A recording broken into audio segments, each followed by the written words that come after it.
Well, hello, my lovely makers. It's Doris here, otherwise known as Nitty Nina, and welcome to another episode of the Nitty Nina Diaries. Very happy to be back with you all here today. If you are a new viewer stopping by, a very warm welcome. This is a podcast that focuses on my passion for the fiber arts. You're going to see lots of knitting, you're going to see crocheting, embroidery, some quilting, a little of everything. So if that is up your alley, please stick around. We'd love to have you here. And if you're a returning viewer, a very warm welcome as well. Thank you so much for always coming back and for supporting the channel.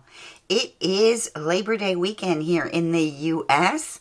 on a beautiful Monday. We're getting amazing weather. It's sunny out there, puffy clouds, just gorgeous. And the temperature is, in my opinion, perfection. It's around high 60s, low 70s, and no humidity. So you're talking my kind of weather. So how have you all been? Hope you're doing well. Hope you're working on something fun this weekend and making some lovely stuff for yourself or for a loved one. So so I've got lots to show you today. I actually have one finished object and I started a new sweater cast on. I just want to get ready for the whole sweater weather coming up, and I decided to cast on something for fall already. So I can't wait to show you that. So let's just go ahead and dive in, shall we? So my first finished object is a pair of socks. But I wanted to show you first the inspiration. So for those who have been following me, you might remember this sock back last year that I had made. And this was done with, I didn't put the second one on a blocker, but this was done last year. And I just loved it because it is just, the main color was so pretty. And I'm loving this like color combination of changing the heel, the toe, and the cuff with an alternating color. And this was Barnyard Knits Sidewalk Chalk, which had these beautiful kind of specks here. I don't know if you can see it. There you go. So this whole inspiration, I wanted to create something a little shorty of a sock, not necessarily a tennis sock. It came out a little higher than that. But let me show you the yarn I decided to use first, shall we? So it started with this inspiration, and bear with me as I have my notes here. But this is the main colorway. Here you go. You can see that, which has a lot of pink and different types of color. This is just beautiful. This is a Ching fiber sock. And this is 75% superwash merino and 25% nylon. And it is a 100 gram skein, 425 meters. And the colorway is penguin. So it's Ching Fibers, Qing fiber sock. So this was the main color inspiration, and then let me show you the alternate colors that I decided to use. So I'm going to start with this one, Hedgehog Fibers, which is their sock yarn, 90% superwash merino and 10% nylon, 100 gram skein, 400 meters, and this is the color Jelly. Isn't that just absolutely gorgeous? It is like a true jelly. Oh, I love it. Love it, love it, love it. Jelly. And then we've got this one. So this one is Hedgehog Fibers as well. And this was the color Shamrock. This is Shamrock, which is such a beautiful, happy green with some like yellow, high yellow chartreuse undertones, which is really gorgeous. And then we've got this beauty here, which is highlighter. So this is a really vibrant, just like the name says, yellow highlighter. And then the last one is this one, which is from the Hedgehog family sock group, Hedgehog Fibers sock yarn. This one is jelly, and this one has just a beautiful, beautiful, lot of beautiful undertones. Okay, that one. So those 4 here are from Hedgehog Fiber sock yarn. And then I used this blue, this beautiful, just absolutely beautiful blue. This is from a company called Cedar Hill Farms sock yarn. And this is in the color Sinatra. And just love this blue. Absolutely gorgeous. So all of these, right? Isn't that cute? Just happiness, right? And then, see if I can hold them all together here. I feel like I'm in a, you can't even see, wait. Okay, there we go. The main color. Just absolutely gorgeous. Okay, so then I decided to cast on 64 stitches on a 2.5 US needle. And let me use my blocker here to put the pair so you can see how it turned out. I love it. It's just, for me, it's like a summer happiness. So without further ado, ta-da! So this is what it turned out to be. Here you go. I don't block my socks. I just immediately cast off and start wearing them. So this is what it looks like. Let me show you the other one. And I just think they turned out so pretty. You know, I usually do on the second sock, I usually kind of change up the heel and, I'm sorry, the heel and the toe, and the cuff alternation in colors. But this one, no, I decided to replicate it, and you can see that shamrock. Look at just those colors. Basically, if you can focus here, the camera, you can see just it has all these beautiful, beautiful pinks. It highlights a lot of pink versus this one that I did last year. This has more of a blue background with a little bit of highlighter. But this one has just a lot of speckles of purple and Kelly green and pink and fuchsia. But the toe, as you can see, that is, did I say that is shamrock? And then the main color, again, is penguin. There you go with Sinatra. And then you've got the little kind of pop of highlighter. And then you have fly. Actually, this one and the green one is fly. That's fly. And then you have jelly. So they turned out so cute. I'll be popping pictures of me working and videos of me working on these. But I just love them. I think they're so happy. They're just like the perfect size. I think I might have gone a little shorter, like more of shorties, but that's fine. I think they just turned out really, really cute. So I'm really excited to kind of do these as a wrap-up close to finishing the summer. But I think they just turned out really, really cute. And I did, as you always know, that I've been starting to do this type of heel. This is Earth Tones Girl, the German short row heel. And I absolutely love it. It just fits my heel so much better. And again, apparently I'm hooked, no pun intended, but I've been doing these on circular magic loop.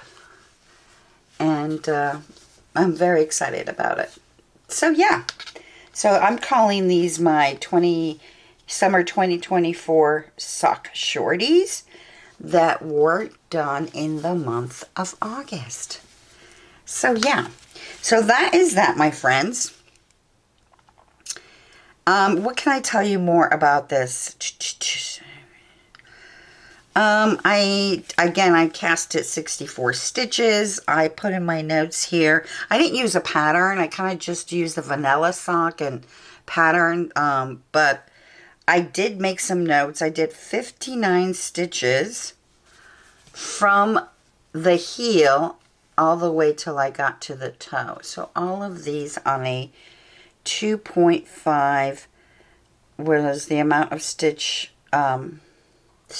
or rows that I did before I started wrapping up for the toe.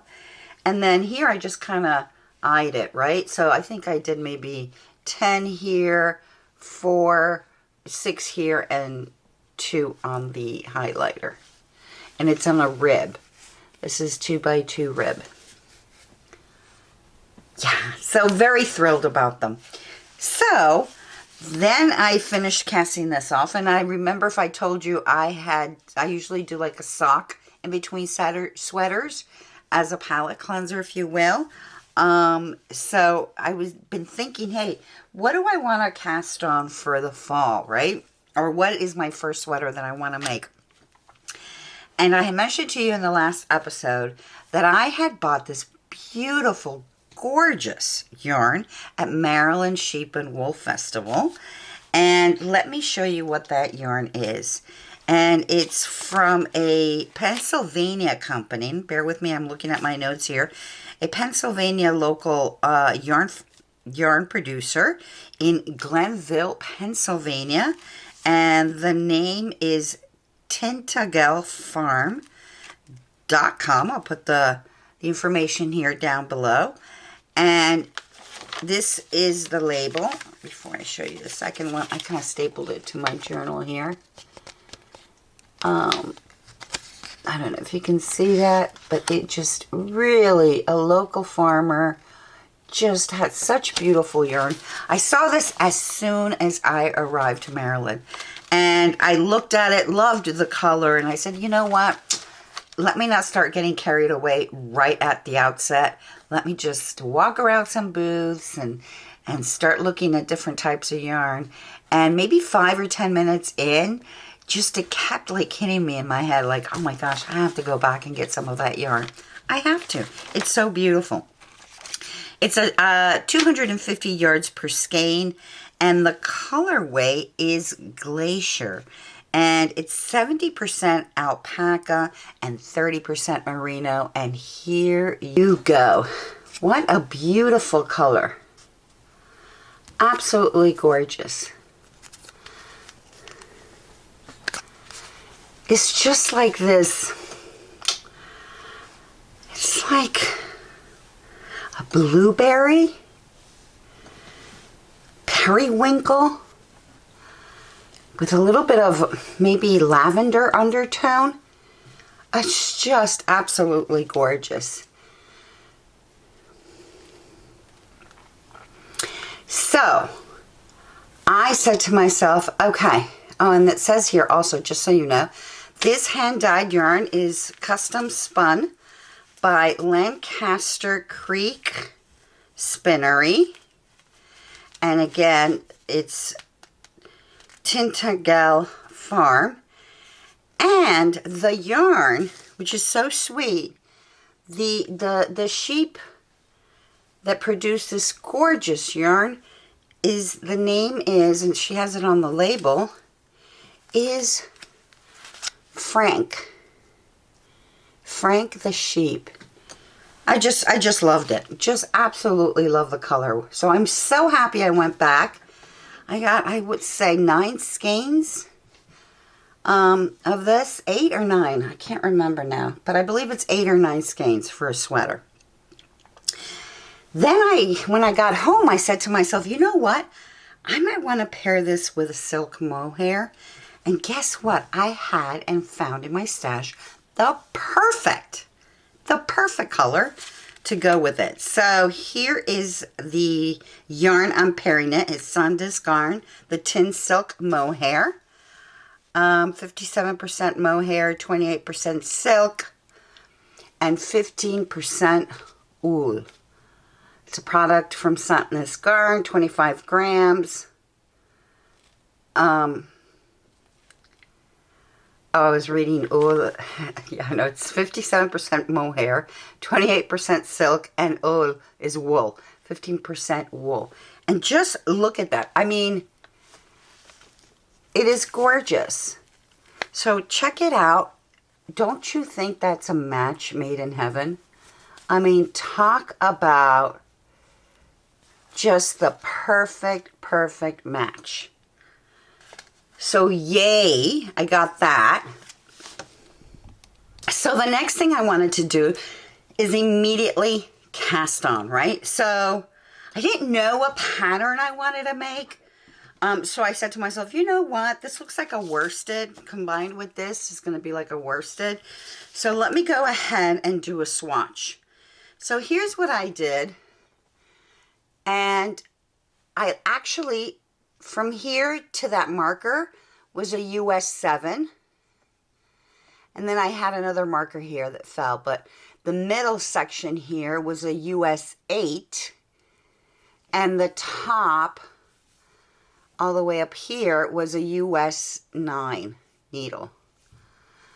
And then I washed it, blocked it, and I think it just turned out really pretty, this swatch, to let me know. I think the 7 was a little too tight for me in terms of gauge. And then the 9 up here, just felt it was just too loose. So I said to myself, you know what? I am going to go for a US 8. So the US 8 right here, the middle section, was giving me, let's see, 26 inches for a 4-inch block and 6 row, and 16 stitches for a 4-inch block. The 7 right here down here was 28 stitches to 4 inches, 18 stitches to 4. So again, the middle, the 7, 26 stitches and 16 stitches, and then the US 9 was giving me 24.14 for a 4-inch block. And I was really loving the fabric. I mean, you could see, I don't know if you can see the fuzzies here. I call them my fuzzies. But it is so absolutely soft, not itchy whatsoever. Again, it's that alpaca and that merino and that silk and that mohair. So definitely just luxurious at its best. So once I decided, okay, I'm going to go with a US 8, and I knew my gauge, I started looking at Ravelry and just looking. And I finally decided to go with the port sweater, and I'm going to put a picture of it around here. The port sweater by Ozetta. It calls for the final finished bust, if you will, to give you around 9 to 10 inches of positive ease. So it's something that's kind of big and very loose. So pattern was calling for a US 9 and 8 to get to the gauge that I got with a US 8. So I'm using US 8 and a US 7. The US 8 for the body, and I'm going to use the US 7 for the neck. And again, that's giving me the 16 stitches by 24 rows that the pattern calls for.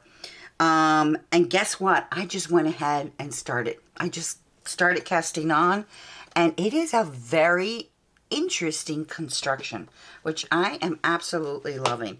So let me show you what that looks like. I'm trying to figure out where I started. I think I started up here. No, I take that back. I started here. It starts up.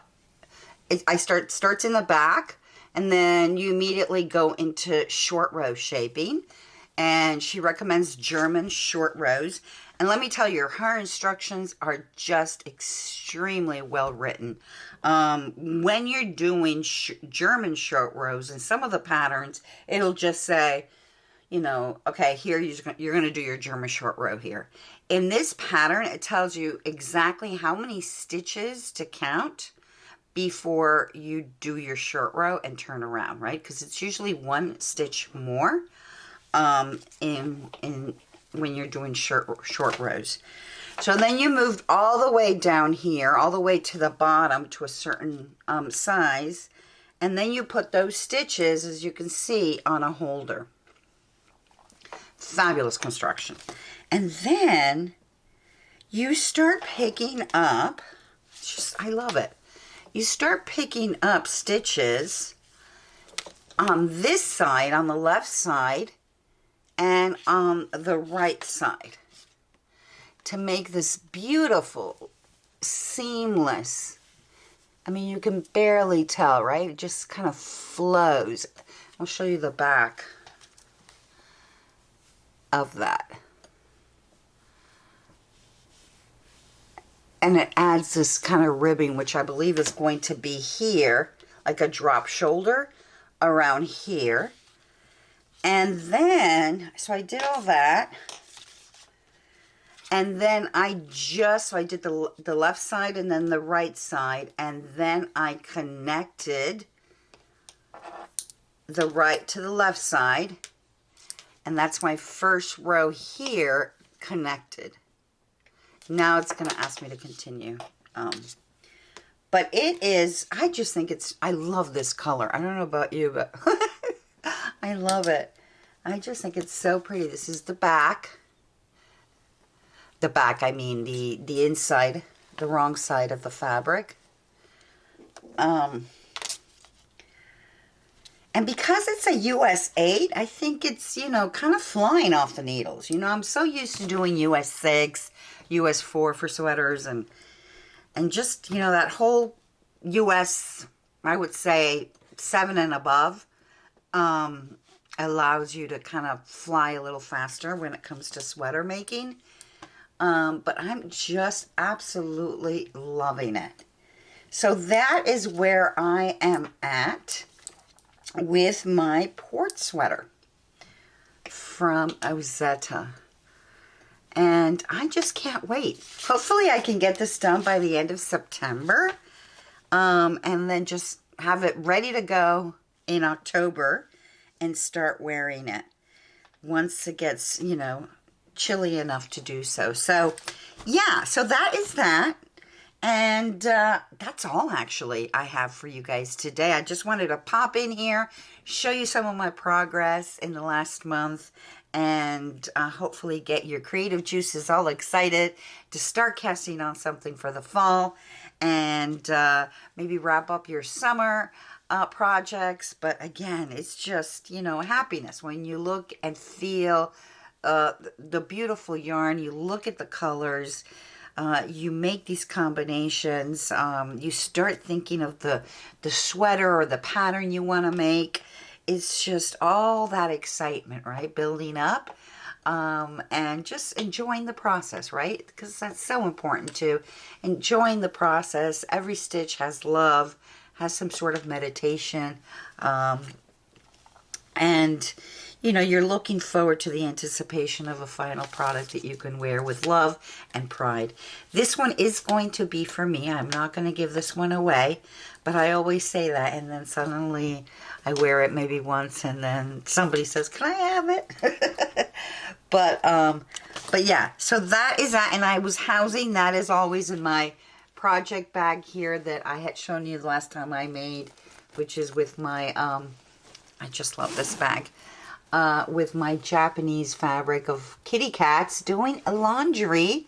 I did some zipper cover corners here, and I quilted the whole thing. So I've got my little sheep marker here, a little handmade label.